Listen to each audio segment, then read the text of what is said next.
Today I'm going to be addressing the children, and I want you to listen very, very carefully.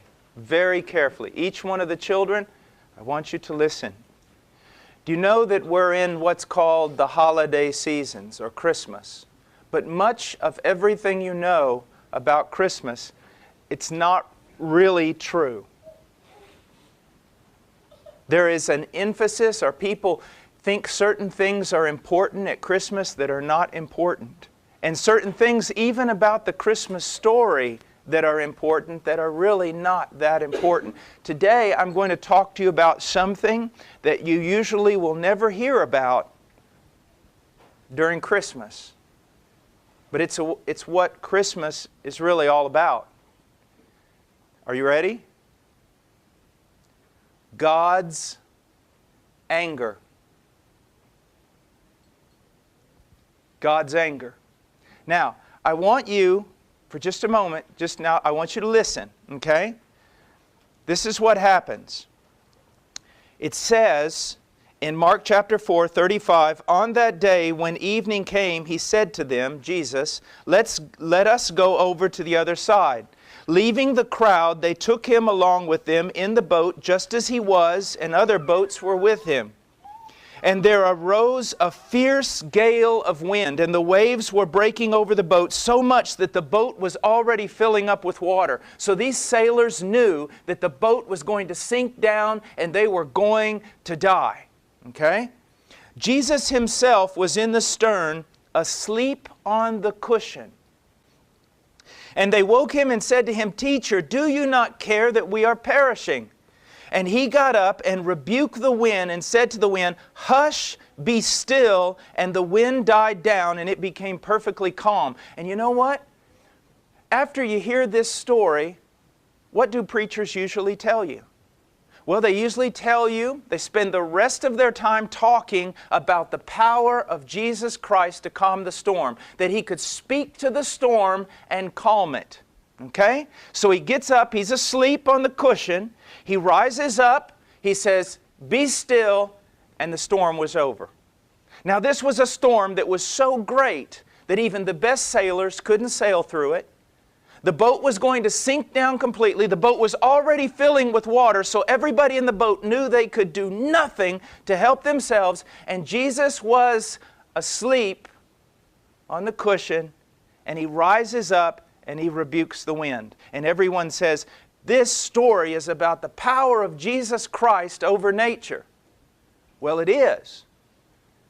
But that's not the most important thing about this story. Now, I want to read to you another story. It says that Jonah rose up to flee to Tarshish from the presence of the Lord. So he went down to Joppa, found a ship which was going to Tarshish, paid the fare, and went down into it to go with them to Tarshish from the presence of the Lord. So here's a man, he's running away from God. He's disobeying God. Do you understand? Now, let's go on. "And the Lord hurled a great wind on the sea, and there was a great storm on the sea, so that the ship was about to break up." All the sailors are kind of wondering, why is God doing this? Why? And so here's what happened. They go to Jonah, to make a long story short, they go to Jonah, and where do they find Jonah? They find him asleep in the boat. You remember when we talked about the story about Jesus? Where did they find Him? Asleep in the boat. And here now, Jonah is asleep in the boat. Do you see that?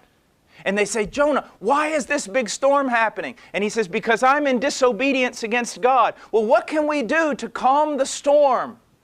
This is what they did. They picked up Jonah and threw him into the sea. Now, why did they do that? Because Jonah told them to.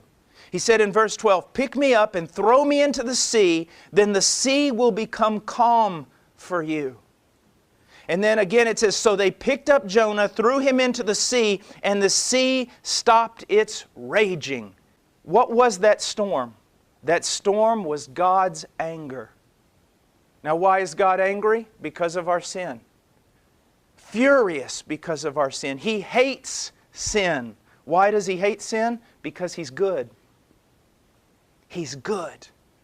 And because He is so good and so loving, He hates sin. And because of our sin, the anger of God comes down like a raging storm. And there's nothing that we can do, to stop it. Now when that raging storm came, Jonah said, "Pick me up and throw me into the water," didn't he? And what happened?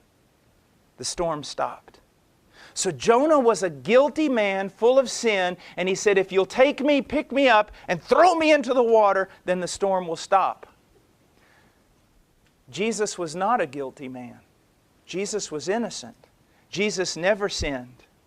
And in order to stop the storm that was coming against you and me for our sin, we didn't have to throw Him in to the sea.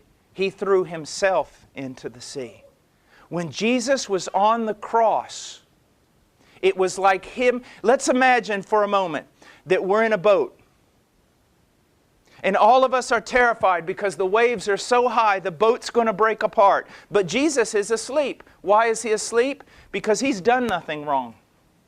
He's never sinned. That wrath, that anger of God that's coming up all around us and tearing our boat apart, it has nothing to do with Him. He never broke God's law. He never sinned. He's just asleep. God's not against Him. He's the perfect Son of God who always obeyed. But we're in that boat, and you and I, we deserve to die. We deserve to be swallowed up by that ocean. But Jesus comes forth right at the moment that we're about to die, and He throws Himself into that ocean. Even though He didn't deserve to die, He throws Himself into that. And when He did, when He paid for our sins with His life, then God's anger was calmed. And now God can freely love us. Do you see that? Just think about this for a moment. You're to be swallowed up into the ocean and sucked down to die forever. And Jesus says, "Stop." And He takes off running, and He jumps right out of the boat and throws His own body into that sea.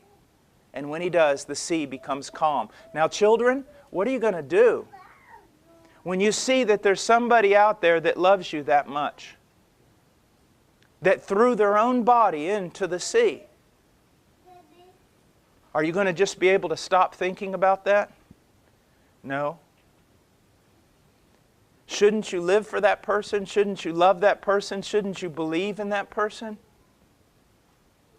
That's why Jesus is more important than anything else. Do you realize that this morning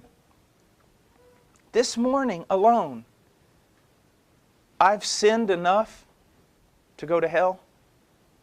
This morning alone. But Jesus threw Himself into the sea. He stopped the wrath of God that was coming against me and you by His own death in our place, even though He did not deserve to die. You want to know what Christmas is all about?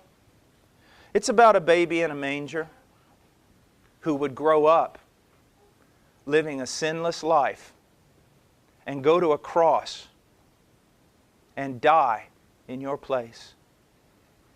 It's about a great king who would throw Himself into the sea, even though He did not deserve it, in order to save the people in the boat.